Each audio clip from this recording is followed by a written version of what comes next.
저희 오늘 첫 번째 시간 판승철님 모시고 시황 짤막하게 아주 또 임팩트 있게 한번 리뷰해 보겠습니다. 네. 반갑습니다. 네, 반갑습니다. 안녕하세요. 네. 연휴 어디에서 보내시나요?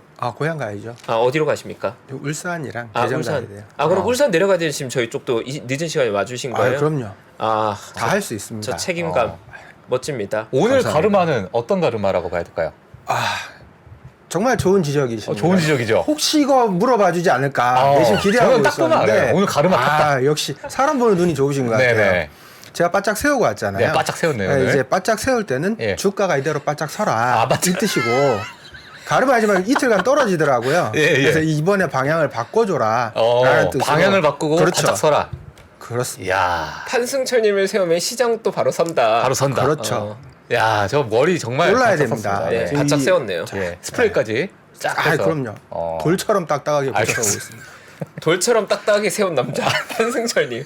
방송 많이 늦으셨어요. 이거 네, 식은땀이 납니다. 어감이 네. 어감이 좀 묘해. 네. 네, 일단 알겠습니다. 강한 남자. 저는 묘한 말을 안 하는 것 그러니까요. 같은데. 오늘 프라이데이 나이트. 예. 저 아주 좋습니다. 뜨거웠어요. 지금 뜨거운 밤. 얼굴이 붉어졌어요. 제가. 알겠습니다. 네, 너무 좋습니다. 이 텐션 바로 이어서 네. 예. 시장 한번 리뷰 한번 가시죠. 네네. 저는 3대 지수 자체가 장 초반부터 약세를 보였습니다. 예. 새벽 1시 40분부터 반등이 나오고 낙폭이 이제 축소되면서 아래꼬리 달면서 마감이 됐는데요. 아예 장 시작 전부터 약세 지표들이 발표가 됐어요. 매크로 지표들을 보면 건축 승인 건수가 예상치보다 낮은 133만 건이 발표가 됐습니다. 건축 승인 건수 요거는 작년 2월 190만 건 이후로 주택 수요가 지속적으로 떨어지고 있다는 걸 알 수 있습니다. 분명히 주택 수요는 감소하고 있습니다.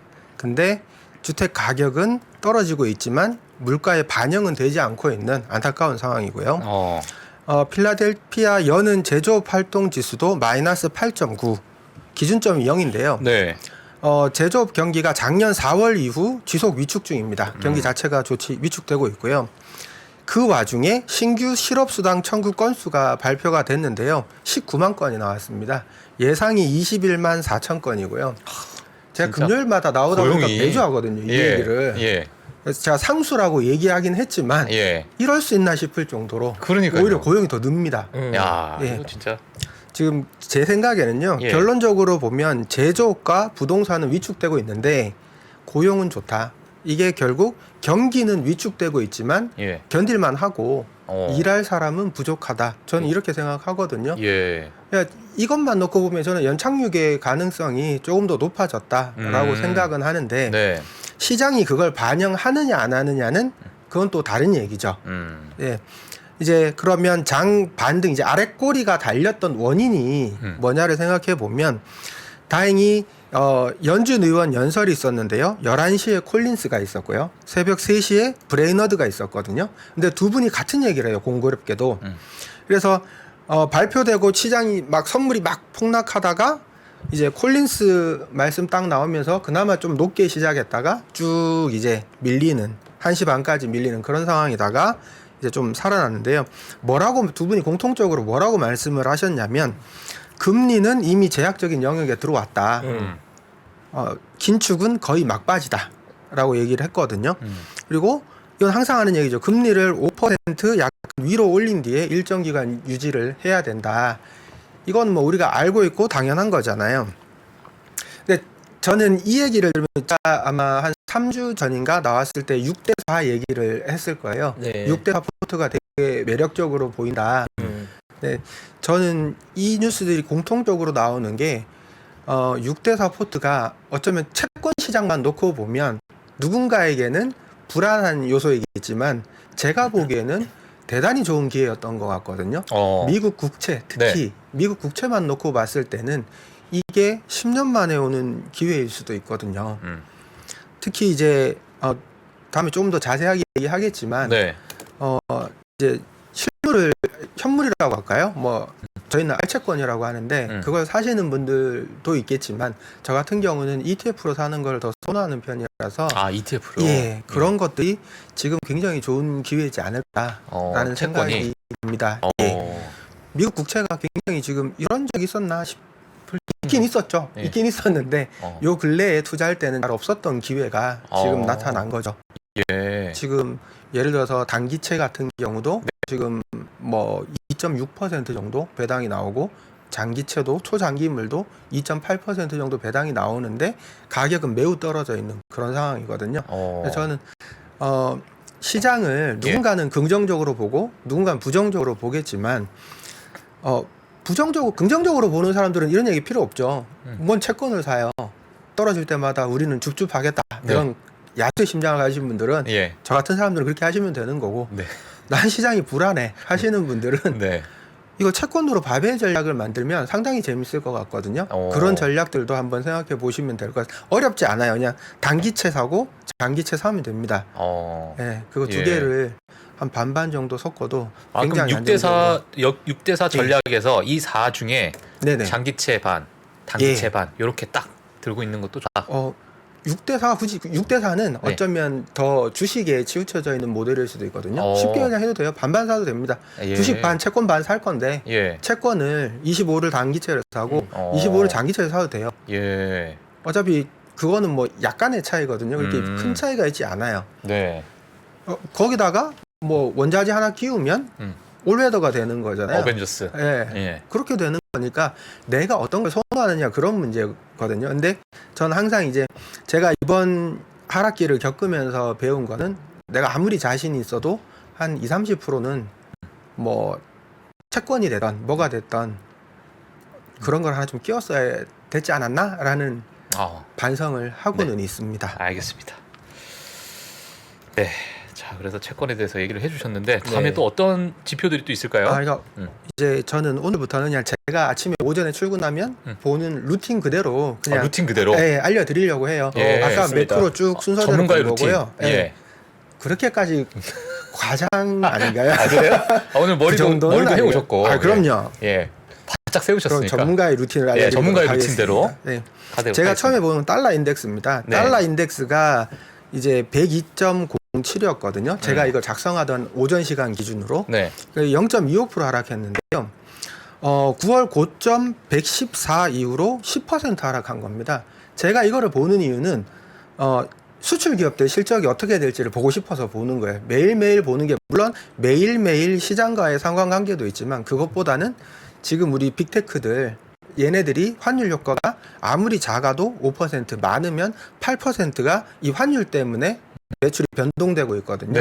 이게 10% 떨어졌다는 얘기는 그래도 최소한 한 5% 정도는 매출 증대 효과가 발생을 했다. 저는 그렇게 생각하거든요. 그러니까 그런 거를 참고하려고 보는 지표입니다. 그리고 원 달러 환율 같은 경우가 1235.5원으로 오늘 마감했죠. 0.28% 상승했거든요. 보통 일반적으로 환율이 오르면 주가가 하락하는 경향이 있는데 주가도 괜찮았고 환율도 괜찮은 그냥 쏘쏘한 상황이었죠. 근데 11월 고점 1444원 이후로 14% 하락한 거거든요. 이거는 분명히 의미가 있어요. 어떤 의미가 있냐면 달러 가치가 하락했다는 거잖아요. 공통적으로. 이건 뭘 뜻하는 거냐면 달러 가치 상승의 원인과 반대됐다는 거거든요. 달러 가치 상승의 원인은 킹달러 때문이었죠. 킹달러의 원인은 공격적인 금리 인상이 있었거든요. 반대로 생각하면 미국이 금리 인상을 거의 이제 막바지까지 오지 않았나? 이런 논리거든요. 그러면 다시 달러가 올라갈 확률은 좀 많이 적어졌다. 저는 직전 고점까지는 못 갈 거라고 봐요. 사실 거의 고점 찍고 내려왔다. 지금. 올라도 기술적 반등 정도다. 주식으로 치면 베어마켓 랠리 같은 거죠. 그렇게 보고 있기 때문에 저는 그게 쉽지 않을 거라고 봐요. 어떻게 보면 채권 시장이 금리 시장이 주식 시장보다 더 명확하게 보일 때도 많거든요. 채권 시장은 분명히 그럴 것 같다라는 생각이 분명이라는 표현은 좋지가 않네요. 그럴 확률이 상당히 높아 보인다. 알겠습니다. 저희는 더 알아서 들었습니다. 그 수출 기업들 실적 개선 여지가 분명히 있는 거거든요. 알겠습니다. 원유는 어떻게 보세요? 지금 원유는 이제 81달러로 끝났는데요. 올해 1월 들어서 11% 상승했습니다. 제가 이전에 중국 리오프닝 될 때 처음에 이제 이게 오히려 이 물가 상승의 압박으로 작용할 가능성이 대단히 높습니다라고 말씀을 드렸었는데 유가 상승의 원인을 생각해 보면 중국의 리오프닝이 가장 커요. 제가 볼 때는 원자재 가격이 계속 떨어지고 있다가 리오프닝 되면서 살아나고 있는 거거든요. 이게 여기에다가 생각보다 강한 미국의 수요가 있으니까 쉽사리 떨어지지 않는다. 저는 한 80달러 선이 유가도 어느 정도 7, 80달러 선에서 왔다 갔다 하지 않을까. 갑자기 거기도 깨고 내려가서 막 시장이 난리가 나기는 좀 어렵지 않을까라는 네. 생각이 듭니다. 일각에서는 사실 이번 중국에 대한 수요가 이제 폭발적으로 증가하면서 원유 가격이 또 한번 출렁일 수 있겠다. 뭐 그렇게 되면서 뭐 또 유럽이 또 그런 것 때문에 좀 힘들어할 수 있다. 뭐 이런 의견이 좀 있는데 원유는 그렇게 큰 변동성은 없다라고 좀 보시는 건가요? 제가 이제 특히 원자재 시장이나 원유 시장을 투자하기를 되게 두려워하는 편이거든요. 네. 굉장히 두려워합니다. 두려워하는 이유가 우리가 이제 정부의 이익하고 반하거든요. 이 원자재 가격이라는 게. 네. 이 연준의 의미를 생각해 보시면 답이 나올 겁니다. 이제 금리를 올리는 이유는 딱 하나잖아요. 물가 잡으려고 하는 거잖아요. 원자재 가격이 높으면요, 생산 단가도 높아지고요. 그렇죠. 생산하는 쪽에도 고통이지만 소비자들한테도 고통으로 다가오거든요. 이거는 어느 정도 오르면 분명히 누르려는 세력이 생깁니다.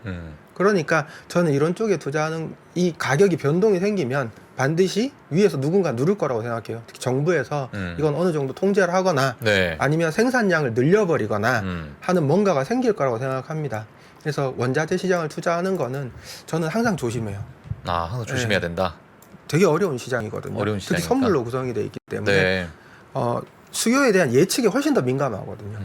뭐 실제로 우리 주식 버핏이 그래서 금을 투자할 때 네. 그 금광을 사지 금에 투자하지 않는 이도 거기 있다고 봐요. 예, 저도 불안하거든요. 예. 금광을 사면 배당이라도 3% 주잖아요. 근데 금은 스스로 가치를 만들 수가 없거든요. 그러면 같다고 생각해요. 네. 원유는 물론 좀 다르긴 합니다만. 네. 알겠습니다. 일단 아까 뭐 미국채에 대해서 또 말씀을 해주셨는데 네네. 어제 이제 저희 특징 섹터에 대해서 네네. 한번 간략하게 또 브리핑 부탁드리겠습니다. 섹터는요. 네. 이제 에너지 섹터가 주간으로 보면 1.65% 상승했고요. 나머지 섹터 전부 하락했거든요. 그렇죠. 근데 어제 하락률을 보면 예. 금리 민감도하고 역순입니다. 작년에 많이 올랐던 애들이 예. 많이 떨어졌다는 얘기거든요. 1월 기준으로 보면 우리가 제일 힘들었던 통신 섹터들, 구글이나 이런 게 포함이 돼 있던 통신 섹터들이 7%, 경기 소비재, 부동산, 이제 소재, 화학 계열이죠. 이게 5%씩 올랐거든요. 네. 주간 1월 단위로 보면. 근데 필수 소비재, 유틸리티, 헬스케어가 마이너스 3에서 마이너스 2% 사이로 하락을 했거든요.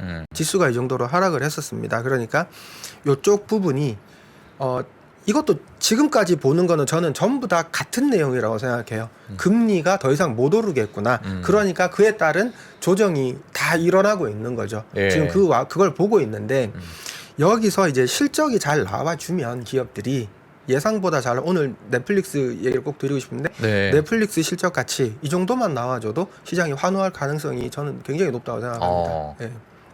넷플릭스 저도 정말 아까 뉴스 보면서 깜짝 놀랐거든요. 네. 오늘 아침에. 네. 예, 이건 뭐 오늘 꼭 무조건 얘기를 많이 무조건 좀 해주셔야 해야죠. 될 것 같습니다. 예. 예. 바로 갈까요? 어떻게? 아, 뭐 더 근데 하실 말씀 가기 있으실까요? 전에 중국 예. 뉴스 하나 오늘 나온 건데요. 네네. 2023년 소비 진작의 해로 정했답니다. 그래서 각 지방 정부가 소비 쿠폰을 발행을 하는데요. 총량이나 이런 게 지금 계속 이제 하려고 하는 거기 때문에 나오진 않았는데 네. 과거 쿠폰의 레버리지를 보면 5배에서 10배 사이였습니다. 그러니까 정부에서 1위안을 주면 사람들이 5위안에서 10위안 정도를 소비했다는 뜻이거든요. 유발 효과가 상당히 크죠. 그래서 쿠폰을 1조 풀면 5조에서 10조 정도 소비했다는 얘기거든요. 그러니까 중국은 소비주들을 계속 열심히 봐야 된다. 예, 중국 빅테크들 특히 예, 그런 거 과거에 안 좋았던 애들을 많이 봐야 된다. 네, 그 중국에 대해서 잠깐 제가 좀 질문드리고 싶은 게 지금의 이 중국 어떤 부양책이 어느 정도 이어질 것이라고 좀 생각하세요? 올해? 중국 시장 올해 해보신 분들은 다 알 거예요. 예. 될 때까지요. 될 때까지? 예, 끝까지 밉니다. 혹시 뭐 3월에 있는 중국 양회가 있잖아요. 네네. 예, 물론 좀 이따가 저희가 또 질문하겠지만 네네. 그게 뭐 큰 영향을 미칠까요? 어떻게 보세요? 당연히 영향이 있겠죠. 근데 양회에서 지금 이제 중국은 사실은 뭐라 그럴까요? 디플레 상태에 가깝거든요. 물가가 계속 떨어지잖아요.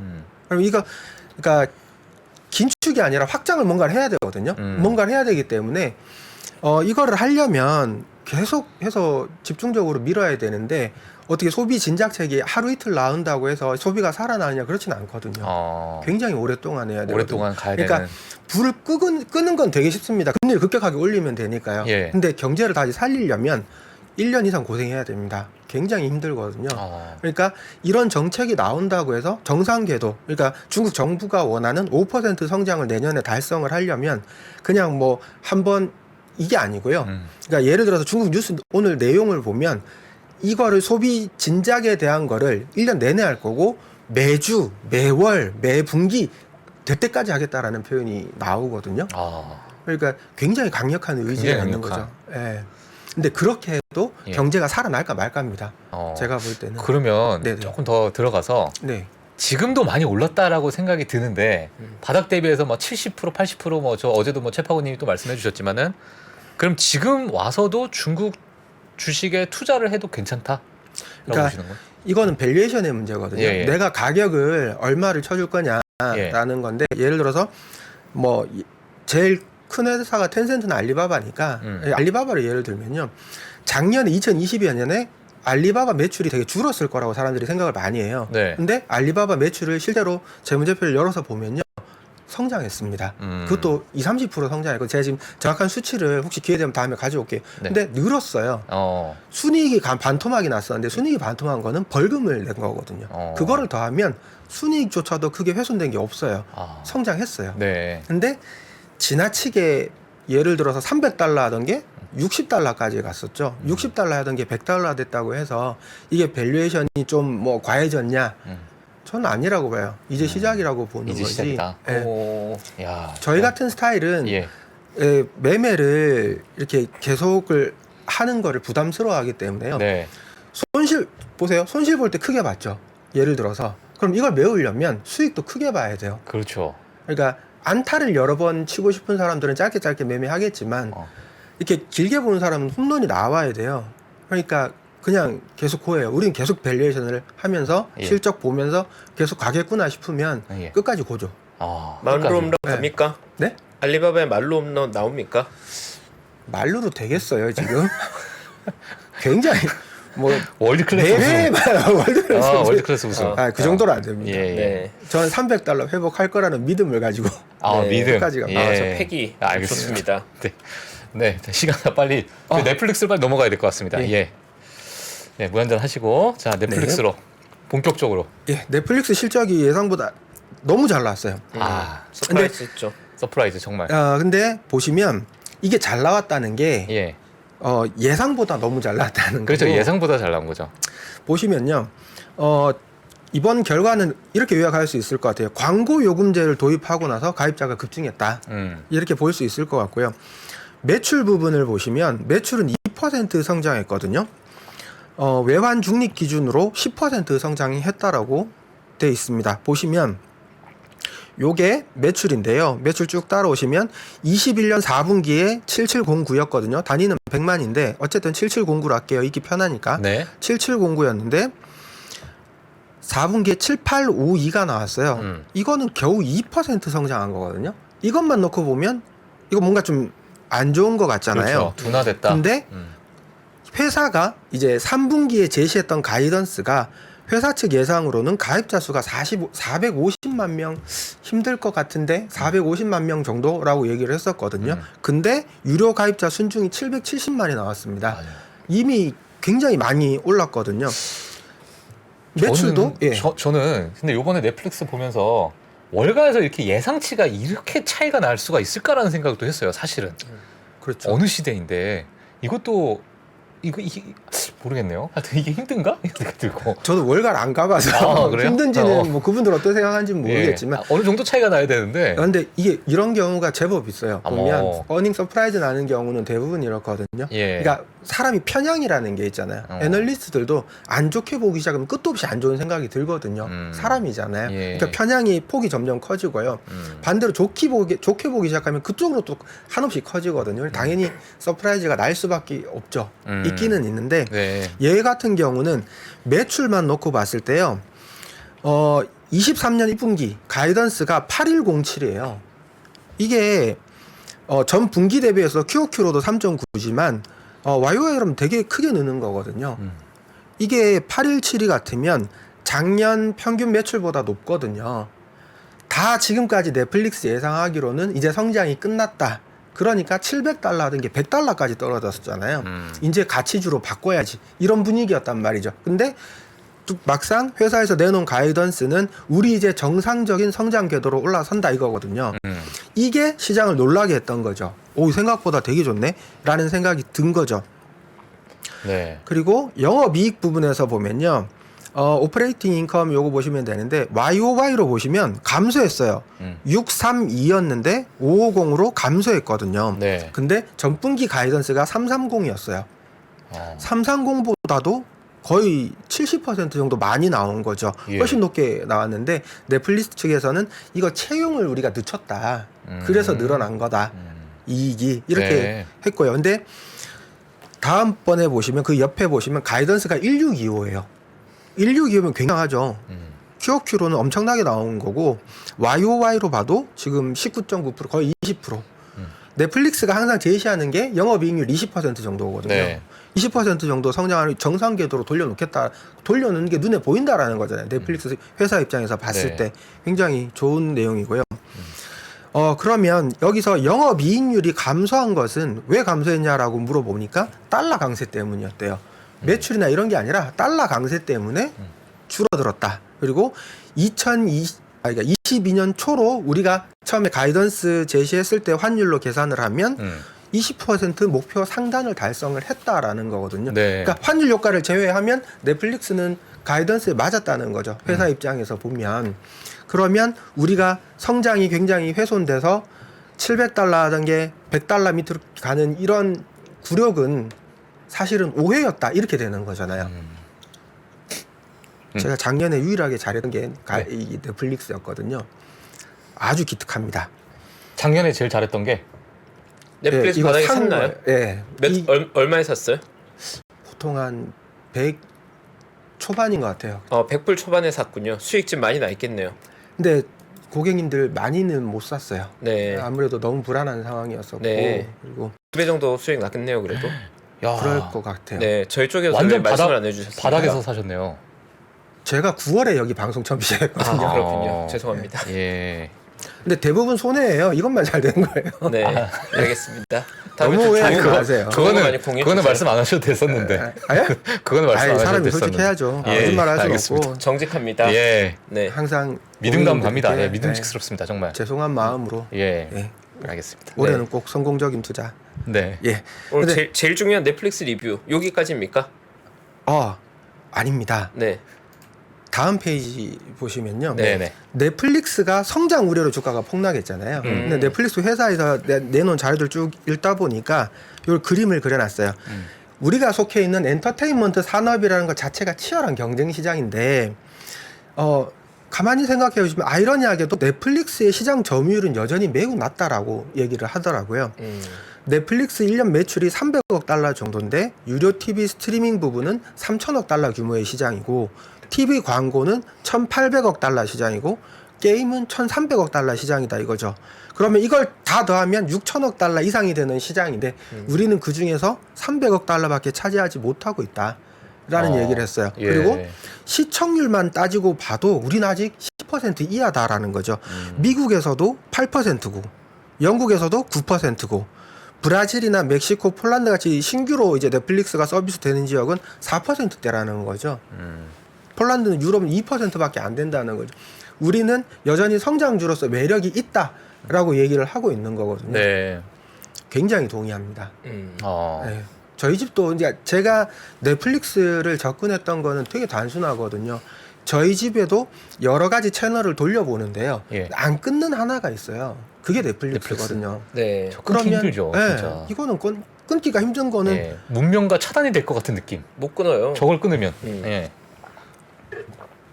투자 아이디어는 가까운 곳에서 알겠습니다. 네, 저 눈빛 진중한 눈빛. 진짜. 네. 네. 오늘 그 판승철님께서 오늘 진솔한 의견. 네. 넷플릭스로 내가 잘했다. 그러니까 나머진 다 망쳤다. 정말 매력적인 의견입니다. 네, 오늘 팬들이 많이 근데 들었을 것 오늘 같고요. 지금 저희 채팅창에 오히려 인간미 있어 좋다. 너무 좋다. 너무 매력적이다.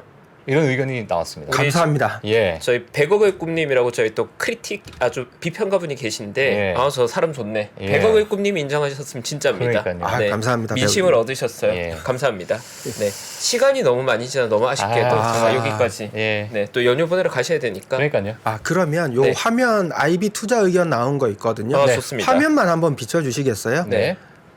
예, 그 요거 지금 테슬라, 애플, 특히 반도체 잘 보셔야 될 것 같아요. 요거 보시고 나머지는 요 그림 나온 거 한번 읽어 보시면 될 것 같은데 반도체가 저는 이 섹터를 우리가 대단히 주의해야 된다 지금 그렇게 생각합니다. 주목해야 된다. 관심을 정말 가져야 된다. 주목을 해야 되는 거예요. 아. 아우 매우 큰 관심. 매우 큰 관심. 매우 작은 반도체. 관심 말고. 예. 네 탑픽 하나 찍어주세요. 화끈하게 반도체 탑픽. 근데 그걸 제가 모르겠어요. 알겠습니다. 네 집에 가세요. 이제. 감사합니다. 진실한 남자, 진실뿐인 남자. 네 정말 저도 설렜다가 네 약간 느낌은 그러니까. 오늘 드디어 우리 함께 가는 겁니까 해서 아, 오늘은 아니고요 이런 느낌. 네 오늘 귀가하셔야 진짜. 되고 너무- 다음에 한번 찍어주세요. 너무 뭐랄까 친해지고 싶은 형님 같아. 아 네, 너무 좋아요. 너무 좋아. 네 인간미 넘쳐요. 그러니까. 아니 근데 제가 반도체 공부를 오면서도 지금 지하철 안에서도 오늘도 2시간 넘게 했는데 엔비디아가 이길지 AMD가 이길지 모르겠어요. 네 엔비디아 제가 찍어드릴게요. 엔비디아래요? 네 H100 압도적이죠. H백. 네 울산 잘 내려갔다 오시고요. 네. 네. 오늘 너무 매력적이었어요. 네, 너, 감사합니다. 방송이 정말 많이 늦었습니다. 아, 빈말이 그러니까요. 아니라 예. 정말 처음에 그냥 오프닝 멘트가 돌처럼 딱딱히 세운 남자 이렇게 나오는데 아시나 너무 임팩트 있었어요. 정말. 네. 돌처럼 딱딱히 세웠다. 그런 멘트를 어떻게 생각하셨죠? 아, 그 제가 얘기했나요? 네, 돌처럼 딱딱히 세우셨다고. 무아지경에서 말이 나와. 아, 정말 깜짝 놀랐습니다. 깜짝 진짜 저게 놀랐습니다. 불금의 계획하지 멘트다. 소름 돋았습니다, 진짜. 네, 진짜 예. 소름 돋을 만큼 멋졌습니다. 울산의 사나이 강한 남자 잘 다녀오십시오. 예, 새해 복 감사합니다. 네, 많이 받으십시오. 다음 주에 뵙겠습니다. 네. 네, 감사합니다. 네, 저희 돌처럼 딱딱히 세운 남자 판승철님 이제 귀가시키고요. 저희 잠시 광고 보고 와서 김경은 의원님 바로 모시겠습니다. 네.